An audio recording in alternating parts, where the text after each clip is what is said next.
안녕하세요, 대협 시청자 그리고 고려 시멘트 주주 여러분들. 저는 고려 시멘트 관련돼서 여러분들이 투자하시면서 알고 계셔야 되는 중요한 사항들과 주가 영향을 미칠 만한 요소들 하나하나 전달드리는 멘토 이진욱입니다. 최근에 이 고려 시멘트가 주가의 변동성을 키우고 있는 가운데 아무래도 이 대왕고래 프로젝트라고 하는 이 포항 영일만 석유 테마주로 좀 엮이게 되면서 주가가 상승을 이뤄내고 있습니다.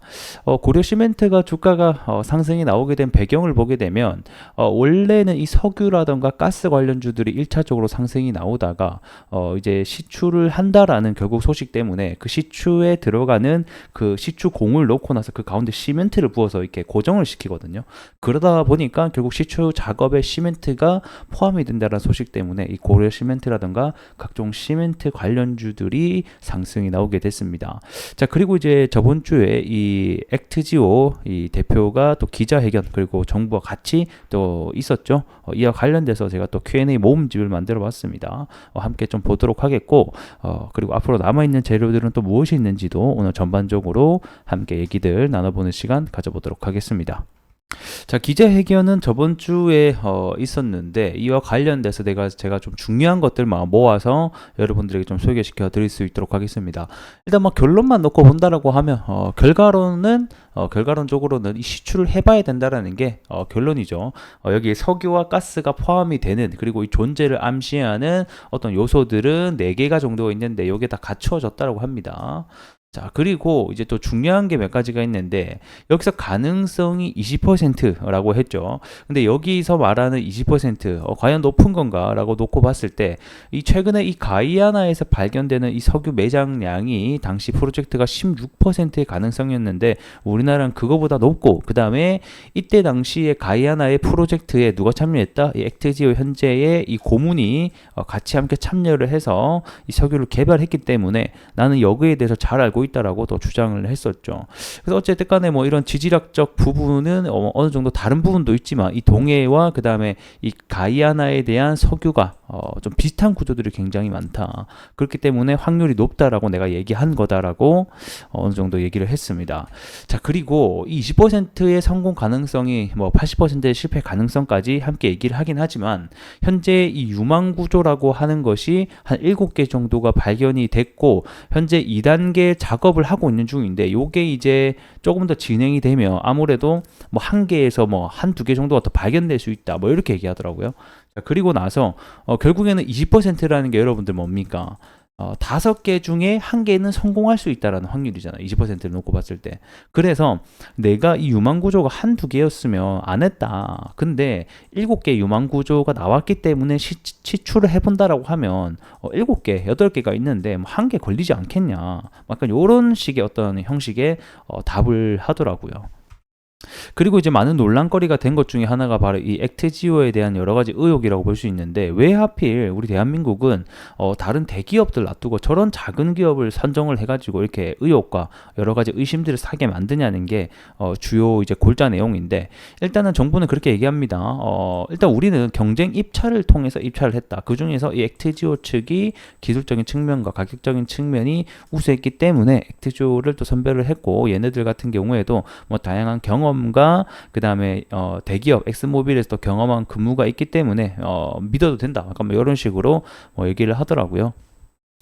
자, 그리고 이제 그 가정집에 관련된 얘기인데 얘네들의 회사를 쳐보니까 가정집이 나왔었죠. 그래서 뭐 사실 이거는 우리들뿐만 아니라 이 전 세계적으로 이 석유 개발 회사들이 전반적으로 좀 상황이 어렵다 보니까 인력 감축을 하고 있다. 그래서 이런 석유가 이런 시추할 수 있는 곳이 매장되어 있는 곳이 얼마 없기 때문에 전반적으로 하향 추세에 있다. 그래서 우리도 이런 식으로 인력 감축을 하는 거고 무엇보다 우리같이 이렇게 분석만 해준 업체들은 원래 소규모로 운영이 된다라고 또 대답을 했었었죠. 자, 그래서 보게 되면 자, 이런 데이터를 분석하는 회사들은 대부분 소규모로 진행하기 때문에 뭐 우리는 문제 없다. 뭐 약간 이런 식으로 결국에는 뭐 얘기를 했었고 그리고 이제 또 하나의 중요한 것 중에 하나가 이 우드사이드 내용이죠.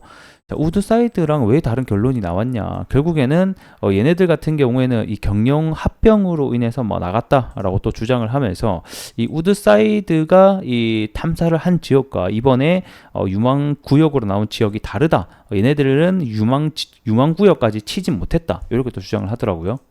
그래서 이제 유망구조 도출 지역을 보게 되면 기존의 8강구, 6일 강구 여기가 이제 우드사이드가 석유 공사랑 함께 맡아서 한 지역이고 이번에 유망구조가 많이 나온 지역에 이 6-1강구가 많이 나왔거든요. 그러다 보니까 여기 지역과 여기 위쪽 지역을 플러스 알파를 통해서 이번에 이 액트지오 측에서 분석 결과를 내놓은 거다. 이렇게 좀 답변을 내놓았습니다.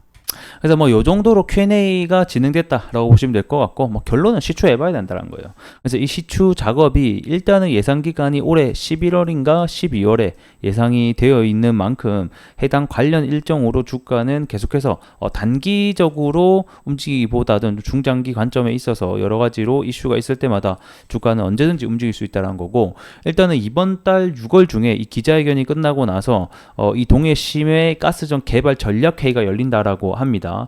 이때 이제 시추 세부 계획이 착수될 것이라는 또 이 일정이 있기 때문에 해당 일정에 발맞춰서 주가가 다시 한 번 더 올라갈 수 있다는 점도 우리가 알고 있어야 될 것 같네요. 그럼 이제 차트로 한번 들어가 볼까요?